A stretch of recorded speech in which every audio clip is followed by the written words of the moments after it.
In the short period of time since Yamato was introduced in the story, she's quickly become one of the most popular characters, and mostly the conversation surrounding her has been whether or not she should become a Straw Hat, which I don't want to talk about in this video, but the answer is yes. But in this video, I want to discuss the complicated relationship of Kaido and Yamato, the touchy subject of Yamato's identity and why she chose to be Oden, and also how both of those things will impact her future in the story. You see, because Yamato hasn't been in the story for that long, we could kind of notice where Oda is emphasizing her character. One of those things is very obviously strength. Before we even met Yamato, the Tobiropo were sent on a mission to go capture her, and Black Maria specifically noted that's gonna be a difficult task. So right off the bat, we were already getting hyped on Yamato's strength. When we finally meet Yamato, that hype is delivered. She just knocks out Ulti with a Thunder Bagua. Right after that, she goes head to head with Luffy after all this training he's gone through. And of course, most recently, she just tanked a bunch of hits straight up from Sasaki's crew, and we even got a slight tease on what her devil fruit could be. So for sure, strength is an element that has been emphasized for Yamato,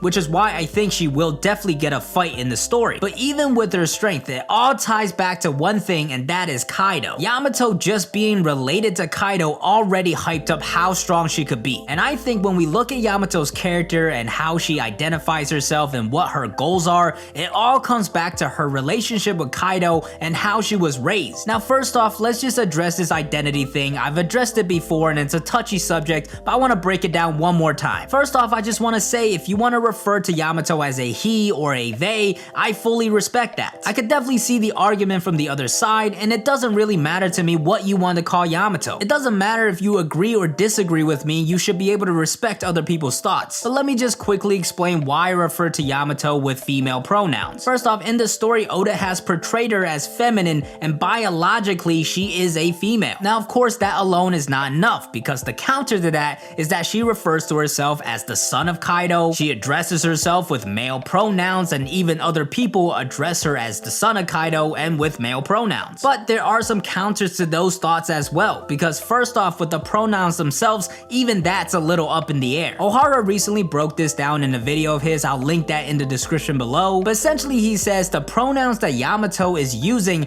are not really exclusively male, and he said that overall pronouns in Japanese kind of reflect personality rather than identity. Now I will say I don't personally study Japanese, so I can't really fact check this, but I do trust Ohara and what he's talking about. He knows Japanese and has studied it, and like I said, if you want to see his full breakdown, definitely check out his video. But even tossing the pronouns aside, the biggest thing for me is why Yamato identifies as a man. So far in the story, the only reason we've gotten that Yamato identifies as a man is because she wants to be Kozuki Oden. To me, this is not like a situation with Kiku, who said that she feels like a woman at heart, and that's why I refer to Kiku as she and her. But in Yamato's case, she really hasn't said like I feel more like a man. The only thing she said is I want to be Kozuki Oden, and that reflects with how she's presented herself. The main changes she's made is put on Oden's clothes. So yeah, overall, that is why I'm referring to Yamato with feminine pronouns. Again, if you want to refer to her as something else, I respect that. It does not matter to me. And honestly, at this point, some of you are probably like, why are you even bringing this back up? I'm tired of hearing about this. But I actually wanted to bring it back up because I wanted to talk about Yamato's identity and why she wants to be Oden. Because one thing that's kind of gotten mixed into this is Kaido referring to Yamato as his son. And I feel like a lot of people have taken that as, hey, look, even Kaido, this absolute monster, has enough respect for Yamato to call her by male pronouns. But like, where exactly in the story have we gotten confirmation that Kaido calls Yamato his son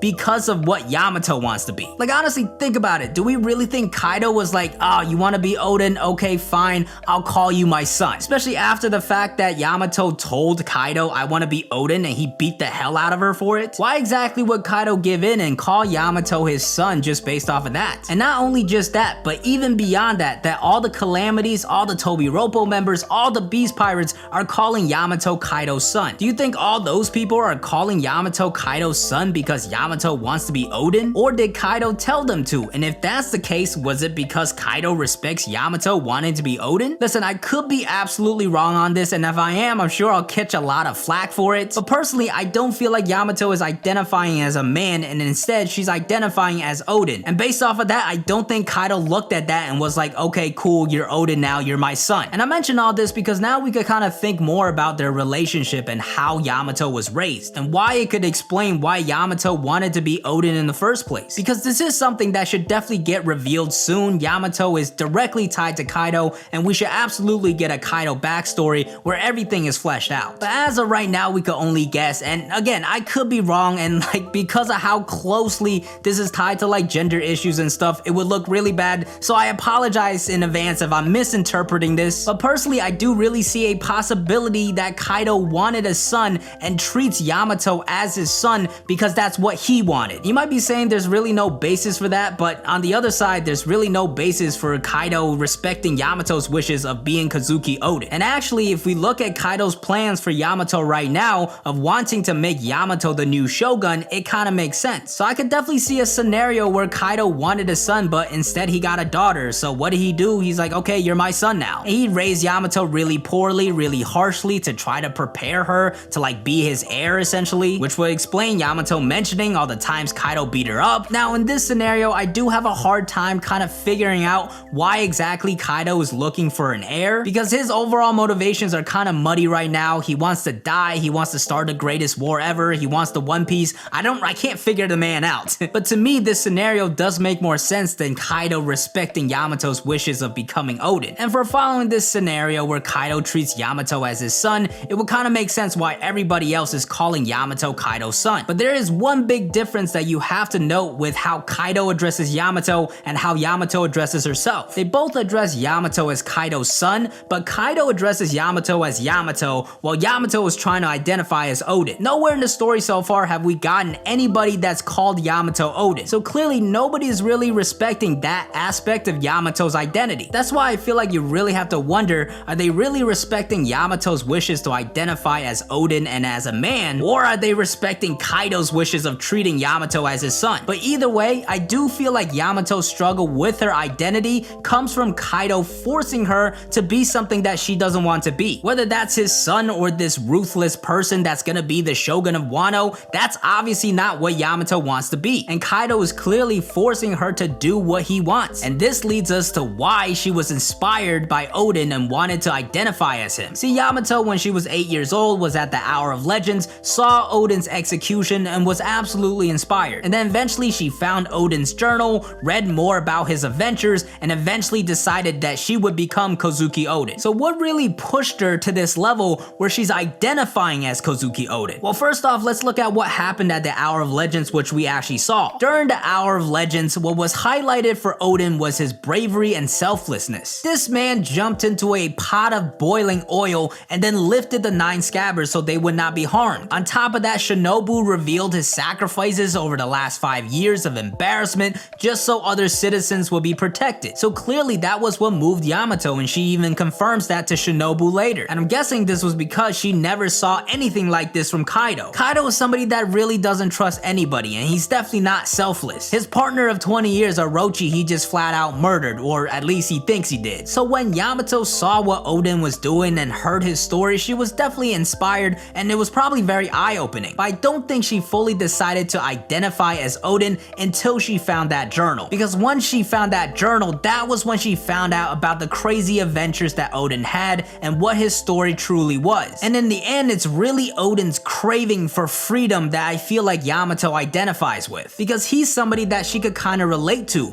Both of them are just stuck where they were for a very long time, yearning to go and travel and see the world. And Oden was actually able to go and do that, leave Wano, go on these crazy adventures. And on top of that, he was a very selfless man that she feels like is a great role model. So in the end, the reason Yamato really wants to be Oden is because of what Kaido did to her. Whether that was treating her as his son or just treating her very harshly to try to make her this brute that he is, trapping her on the island with these cuffs, not letting her go anywhere, deciding her future. All that combined has pushed Yamato to this level that she doesn't want to be Yamato anymore. She wants to be Kozuki Oden. She wants to be that selfless person that is free and helping others. This absolute Chad that is just going on adventures and having a good time. So to me, Yamato's identity struggle is not really about gender. It comes down to how she was raised and her relationship with Kaido. But I do think by the end of this arc, Yamato will come to a moment of realization that she does not need to be Oden to be free. Because even right now, even though she's said she's Oden, she's not not really fully committed. When she's pretending to be him, you can see the hesitation in her face. There's even been parts where she's kind of like asking for permission before like kind of going back into this Oden role. So I don't think the future for her story is to keep identifying as Oden. For her to become Oden is really to become free and getting rid of all these shackles and expectations that Kaido has put upon her. There was this moment after Luffy removed her cuffs where she said the day to become Kozuki Oden has come. So although all this time she said that she's Kozuki Oden, she still never felt like she was there. Well, what changed after that? Why is now the day she could finally become Oden? First off, her cuffs are gone, so she's not limited to her location. Second of all, she knows that Luffy and the Alliance are here to take down Kaido, and she's heard about the prophecy, so she knows that most likely Kaido's gonna get taken out and she's gonna be free from his reign. And that's what's really gonna matter for her in the end, being free. It's not gonna be about her becoming Oden. So the final question is like, how exactly will this be carried out and how is it gonna impact her future? Well, first off, we're definitely gonna get this Kaido and Yamato interaction. We have to see that interaction between them. We have to get the flashback to flesh everything out. That way we're not here left guessing in a very complicated topic. And by the way, when we finally get that, I do think it's gonna be a pretty emotional moment, because even until recently, although Yamato didn't like Kaido, she definitely still had a little bit of a hope for him as a father. When she's talking about the cuffs, she's like, they're supposed to explode. I don't really think they will, but just throw them away just in case. And then when she found out they actually exploded, she burst out into tears. So at the very least, she still had a little bit of hope for Kaido caring for her. So when that moment finally comes all together and we find out the full backstory and Kaido is defeated, it's gonna be a pretty emotional moment in my opinion. But even before that happens, her fighting Jack would be a really good fight in my opinion. I've been pushing for this for a while, but the contrast of their characters would build off her development even more. Yamato is the daughter of Kaido who hates Kaido and has been completely neglected. Meanwhile, Jack is the only person in the story that Kaido has kind of cared for. I think it's no coincidence they're also at the same age at 28. Jack has also been with the crew ever since he was a little kid at least 8 years old. Kaido also said he handpicked Jack, so low-key, Jack is like the adopted son. So when these two go at it, it's gonna be a lot deeper than just a fight. And don't get me wrong, it will be a very good fight. Jack with his hybrid form, Yamato revealing the devil fruit. I think that fight would just be an amazing fight on so many different levels. Momonosuke being involved with Jack as well, it could just be perfect. And then finally, beyond that, where does Yamato go after the story? Well, I said in the beginning, Yamato for Straw Hat, absolutely. But at the very least, Yamato has to go out to sea and just be free and explore the world. Maybe it's not with Luffy, it could be with somebody else. At the very least, I don't see her staying behind in Wano. But seeing how popular she is and the amount of screen time she's been getting, Yamato for Straw Hat, I'm absolutely on board. One idea that's been kind of grown on me is Momonosuke maybe becoming an apprentice and then Yamato being his protector slash retainer. And honestly guys, I said this as a joke a few videos back about how at the end of Wano, we might get 4 new Straw Hats. Like while everybody's debating who's gonna join, we just get everybody. Yamato, Carrot, Momonosuke, Tama, everybody joins. It sounds crazy, but I actually don't think it's impossible. But yeah, overall, I really wanted to talk about Yamato's character and I couldn't really do it without addressing the touchy subject. And again, I'm sorry if I offend anybody, that's really not where I'm coming from. I hope I'm explaining my thoughts pretty clearly, but I am very interested to hear your thoughts on this, so let me know in the comments below. But as always, thank you guys for watching. I hope you enjoyed. If you did enjoy, please hit that like button. To keep up with this channel, you gotta hit that subscribe button, hit the bell to get notified. If you want to see other anime and manga content, check out my second channel, I'm D-Weeb. As always, thank you to all my King Pirates Elite members on YouTube and Patreon for supporting the channel. Be sure to follow me on Twitch and Twitter at I'm D-Zach, and I'll see you guys next time. Peace!